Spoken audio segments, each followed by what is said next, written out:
चलिए दोस्तों, हम लेकर आए हैं आपके लिए नंबरों का पिटारा, जिससे आप आने वाले बोर्ड एग्जाम में धमाल मचा देंगे। हम लेकर आए हैं आपके लिए फिजिक्स के वे सभी शॉर्ट क्वेश्चन जो बोर्ड में हर साल रिपीट किए जाते हैं। तो चलिए स्टार्ट करते हैं। हम आपको बताएंगे उनका सन भी कि कौन से सन में कौन सा क्वेश्चन पूछा गया है। तो चलिए, पहला क्वेश्चन है विद्युत क्षेत्र की तीव्रता की परिभाषा एवं मात्रक लिखिए। कब आया? 2016 और 2018 में पूछा गया। फॉर्मूले से हम डेफिनेशन बनाओगे। ई बराबर क्या है? एफ अपॉन क्यू जीरो, ये फॉर्मूला है। तो इसके अनुसार डेफिनेशन क्या पड़ेगी?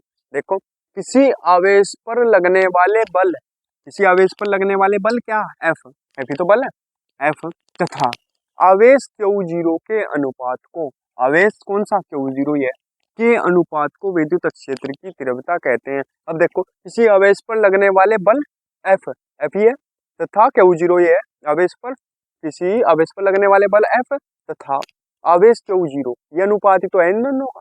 ठीक है, अनुपात को क्या कहते हैं? विद्युत क्षेत्र की तीव्रता कहते हैं। मेन बात, एफ और क्यू जीरो के अनुपात को क्या कहेंगे? विद्युत क्षेत्र की तीव्रता कहते हैं। इसका मात्रा क्या होता है? न्यूटन प्रति कूलम। ठीक है, अगला क्वेश्चन देखेंगे। क्वेश्चन नंबर 2 क्या है? गॉस की परम कब आई हुई है? 2016, 2020, 2022 और 2023 में। शॉर्ट क्वेश्चन के रूप में आई। लॉन्ग क्वेश्चन में इसकी सहायता से बहुत क्वेश्चन करने आवे।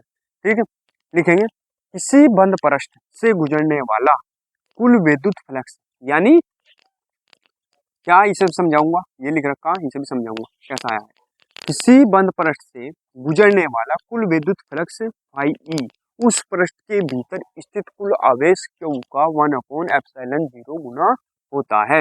देखो फाई ई, ये देखो फाई ई है।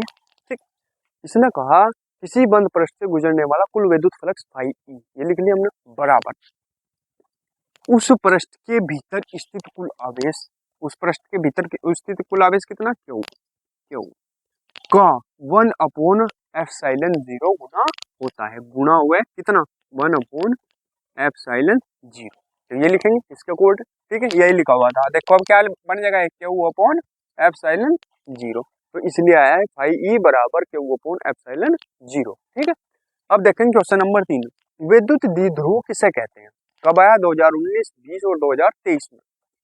ऐसा निकाय, क्या लिखेंगे आंसर में? ऐसा निकाय जिसमें दो बराबर परंतु विपरीत प्रकार के बिंदु आवेश प्लस क्यू तथा माइनस क्यू एक दूसरे से अल्प दूरी पर स्थित हों, विद्युत द्विध्रुव कहलाता है। ठीक है, मतलब बराबर हो परंतु विपरीत प्रकार के बिंदु आवेश एक दूसरे से अल्प दूरी पर स्थित हो तो विद्युत द्विध्रुव कहलाएगा। ठीक है, जैसे HCl, H2O आदि। स्क्रीनशॉट ले लेंगे इसका, फिर आगे बढ़ेंगे। चलिए दोस्तों, देखते हैं आगे। क्वेश्चन नंबर 4, विद्युत द्विध्रुव आघूर्ण कौन सी सन में आया? 2016, 2019 और 2023 में। क्या लिखेंगे इसमें? फॉर्मूले से डेफिनेशन बनाओगे। क्या होता है फॉर्मूला? विद्युत द्विध्रुव आघूर्ण बराबर क्या होता है? आवेश गुणा बीच की दूरी। तो क्या लिखेंगे? आवेश, आवेश तथा उनके बीच की दूरी, यदि बीच की दूरी ना, आवेश गुणा बीच की दूरी, गुणा का चिन्ह है तो गुणनफल। आवेश तथा उनके बीच की दूरी के गुणनफल को विद्युत द्विध्रुव आघूर्ण कहते हैं। इसे P से प्रदर्शित करते हैं। P बराबर क्या होता है? क्यू गुना 12। मैंने लॉन्ग क्वेश्चन कराए थे तब बताया था। ठीक है, अब क्वेश्चन नंबर 5 देखो, विद्युत फ्लक्स की परिभाषा तथा मात्रा कब आया? 2018, 2022 में। क्या लिखेंगे? किसी विद्युत क्षेत्र में स्थित, और कोई भी ये ना सोचे कि क्या नाम लिख रहे हैं, ये किसी के पास पिछले साल का पेपर हो, दूसरे जिले का है जो, और वो देखा कि ये तो आया ही नहीं, हुए ही नहीं है, ये तो आया ही नहीं, मैं झूठ बोल रहा। 7 सेट बने हैं तो कोई से सेट में पक्का आया हुआ है। ठीक है, तो ये 7 सेट में से कोई से भी सेट में आया हुआ तो मैंने यहाँ लिख रखा। तो आने का मतलब ये नहीं कि जो तुम्हारे जिले में सेट है बस उसी में आया, तो दूसरे सेट में भी आ सके। और ये नहीं है कि अब की बार आ गया हो तो पिछले साल आ गया तो अब के नहीं आ सकता, तो अब के भी आ सके। ठीक है, तो किसी विद्युत क्षेत्र में स्थित किसी काल्पनिक पृष्ठ से पृष्ठ के लंबवत दिशा में गुजरने वाली कुल विद्युत बल रेखाओं की संख्या को उस पृष्ठ से बद्ध चुंबकीय फ्लक्स कहते हैं। ठीक है, बद्ध चुंबकीय फ्लक्स क्या हुआ है? सॉरी, विद्युत फ्लक्स कहते हैं। चुंबकीय फ्लक्स क्या हो? चुंबकीय फ्लक्स होगा वे चुंबकीय बल रेखाओं की संख्या होगा। ठीक है, और ये क्या है? विद्युत बल रेखाओं की संख्या। क्योंकि ये विद्युत फ्लक्स है वो क्या हो? चुंबकीय फ्लक्स। चुंबकीय फ्लक्स में क्या हो? इसमें अंतर सिर्फ इतना है, यहाँ विद्युत बल रेखाओं की जगह क्या होगा? चुंबकीय बल रेखा। और ये विद्युत है इसलिए इसमें विद्युत बल लिखा है। ठीक है, ये ध्यान रखना, चुंबकीय फ्लक्स और विद्युत फ्लक्स की डेफिनेशन। किसी विद्युत क्षेत्र में, उसमें चुंबकीय क्षेत्र में, दो डेफिनेशन याद हो रही है इससे। किसी विद्युत क्षेत्र में, यहाँ आ जाएगा चुंबकीय क्षेत्र में, अगर चुंबकीय फ्लक्स की डेफिनेशन हम लिखेंगे। ठीक है, विद्युत क्षेत्र में स्थित किसी काल्पनिक पृष्ठ से पृष्ठ के लंबवत दिशा में गुजरने वाली कुल विद्युत बल रेखाओं की संख्या जितनी होगी उस पृष्ठ से बद्ध चुंबकीय फ्लक्स कहते हैं। इसे फाई ई से प्रदर्शित करते हैं। यह क्या सी राशि है? अदिश राशि है। इसका मात्रक क्या है? न्यूटन मीटर स्क्वायर प्रति कूलम अथवा वोल्ट मीटर है। अगला क्वेश्चन देखेंगे, क्वेश्चन नंबर 6। समविभव पृष्ठ से क्या तात्पर्य है? कब आया? 15, 17, 18 और 23 में। क्या लिखेंगे इसमें? किसी बिंदु आवेश के चारों ओर खींचा गया वह काल्पनिक पृष्ठ जिसके प्रत्येक बिंदु पर विभव का मान क्या होगा? समान होगा, समविभव पृष्ठ कहलाता है। देखो, सम से समान, विभव से विभव, जिसके सब विभव क्या हो? समान हो, वो क्या कहलाएगा? समविभव पृष्ठ कहलाएगा। देखो, किसी बिंदु पर बिंदु आवेश के चारों ओर खींचा गया वह काल्पनिक पृष्ठ जिसके प्रत्येक बिंदु पर विभव का मान क्या होता है? समान होता है, समविभव पृष्ठ कहलाता है। स्क्रीनशॉट ले लो, आगे बढ़ेंगे पढ़ते जी। चलिए दोस्तों, बढ़ते हैं आगे। क्या है क्वेश्चन नंबर 7? भंजक विभवांतर कब आया? 2018 में। क्या लिखना है इसमें? किसी परावैद्युत पदार्थ के सिरों के बीच उत्पन्न वह महत्तम विभवांतर जिसे परावैद्युत बिना भंजन के सहन कर सकता है, उस परावैद्युत का भंजक विभवांतर कहलाता है। ठीक है, क्वेश्चन नंबर 8 देखो, आवेश की गतिशीलता कब आया? 2022 के 2 सेटों में आया यूपी बोर्ड के। ठीक है, फॉर्मूला क्या है? म्यू बराबर वीडी अपॉन ई। ठीक है, ये फॉर्मूला है, इससे डेफिनेशन बनाओगे क्या? ये अनुपात है दोनों का। देखो, ये अनुपात है वीडी और ई का, तो क्या लिखेंगे परिभाषा की फॉर्म में? किसी आवेश वाहक के अनुगमन वेग वीडी तथा आरोपित विद्युत क्षेत्र ई के अनुपात को उस आवेश वाहक की गतिशीलता कहते हैं। इसे म्यू से प्रदर्शित करते हैं। ठीक है, क्वेश्चन नंबर 9।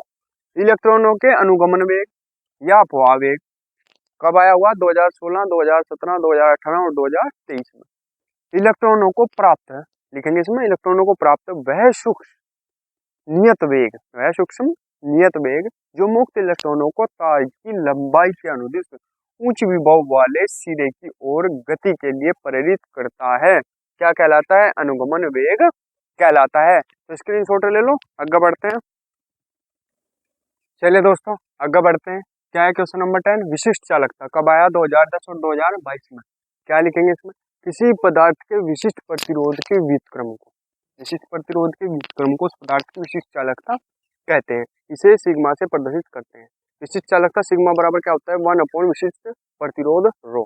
देखो, 1 अपॉन विशिष्ट प्रतिरोध, देखो विशिष्ट चालकता ये 1 अपॉन में है, यानी उल्टा व्युत्क्रम, व्युत्क्रम हो उल्टा। फॉर्मूले से ही पता लग रहा कि जो विशिष्ट चालकता है वो क्या है? विशिष्ट प्रतिरोध की उल्टी है या व्युत्क्रम है।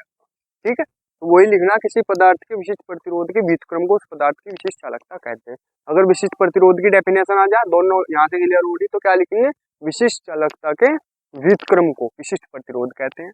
ठीक है, अगर विशिष्ट चालकता आ रही तो यहाँ क्या रहेगा? विशिष्ट प्रतिरोध। अगर विशिष्ट प्रतिरोध आ रहा तो यहाँ क्या रहेगी? विशिष्ट चालकता। ठीक है, इसे सिग्मा से प्रदर्शित करते हैं, उसे रो से प्रदर्शित करते हैं। यहाँ की बात समझिए। अगर अगली को क्वेश्चन नंबर 11, ओमीय तथा अनोमीय प्रतिरोधों को परिभाषित कीजिए। कब आया? 2019, 2023 में। ओमीय प्रतिरोध कौन से होंगे? में प्रतिरोध जो ओम के नियम का पालन करते हैं, उन्हें क्या कहेंगे? ओमीय प्रतिरोध कहलाते हैं। वे प्रतिरोध जो ओम के नियम का पालन करते हैं ओमीय प्रतिरोध कहलाते हैं। अनोमीय प्रतिरोध, वे प्रतिरोध जो ओम के नियम का पालन नहीं करते अनोमीय प्रतिरोध कहलाते हैं। बस एक बार पढ़ने की जरूरत है, कुछ नहीं है इसमें। अब आ जाओ क्वेश्चन नंबर 12। सेल का आंतरिक प्रतिरोध कब आया? 2018 में। बंद परिपथ में सेल द्वारा विद्युत धारा भेजते समय सेल के भीतर विद्युत अपघट्य द्वारा धारा के मार्ग में लगाए गए अवरोध को सेल का आंतरिक प्रतिरोध कहते हैं। इसे आर से प्रदर्शित करते हैं। स्क्रीनशॉट ले लेंगे, फिर बढ़ रहे फटाफट आगे। चलिए दोस्तों, देखते हैं आगे। क्वेश्चन नंबर 13, लेंज का नियम कब आया हुआ? 2017, 2018 और 2020 में। क्या लिखेंगे इसमें? किसी परिपथ में प्रेरित विद्युत धारा की दिशा सदैव ऐसी होती है कि वह उस कारण का विरोध करती है जिससे वह स्वयं उत्पन्न होती है। मोस्ट इंपोर्टेंट है, बहुत आसान है। क्या? किसी परिपथ में प्रेरित विद्युत धारा की दिशा सदैव ऐसी होती है कि वह उस कारण का विरोध करती है जिससे वह स्वयं उत्पन्न होती है। अब देखेंगे क्वेश्चन नंबर 14, स्वप्रेरण गुणांक तथा अन्योन्य प्रेरण गुणांक कब आया? 2017, 2018, 2019, 2021 और 2023। मोस्ट इंपोर्टेंट है। लिखेंगे स्वप्रेरण गुणांक। किसी कुंडली का स्वप्रेरण गुणांक कुंडली में चुंबकीय फ्लक्स ग्रंथिकाओं की संख्या के बराबर होता है, जबकि कुंडली में 1 एम्पीयर की धारा प्रवाहित हो रही हो। मतलब जब कुंडली में कितने एम्पीयर की? 1 एम्पीयर की धारा प्रवाहित हो रही हो। इसका मात्रक क्या होगा? हेनरी।